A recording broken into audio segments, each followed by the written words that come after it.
Welcome to Chillin' 101. We hope this video helps. In this video, I will explain how to make ginger lobster. This classic dish is surprisingly easy to prepare at home, bringing a touch of elegance to your table. We will go through each step, from gathering your fresh ingredients to the final delicious stir-fry. Get ready to create a truly impressive meal that your friends and family will absolutely love, all with straightforward instructions. To begin, you will need 2 fresh lobsters, ideally around 1 1/4 pounds each.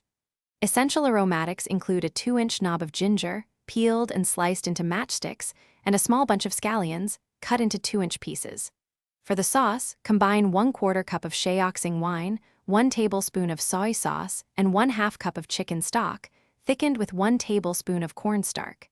Have 1 quart of neutral oil ready for frying.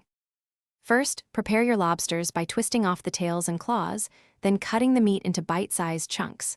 Lightly toss these pieces with 1/2 cup of cornstarch to create a delicate coating.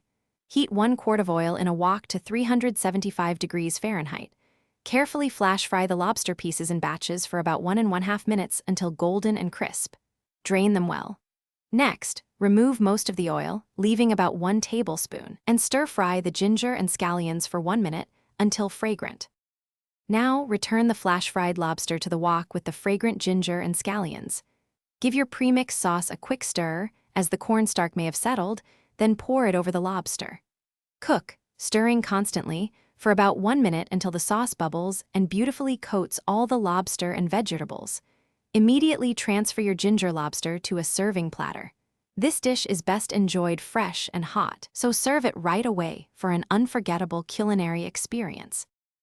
Thanks for watching. Consider subscribing if we helped you.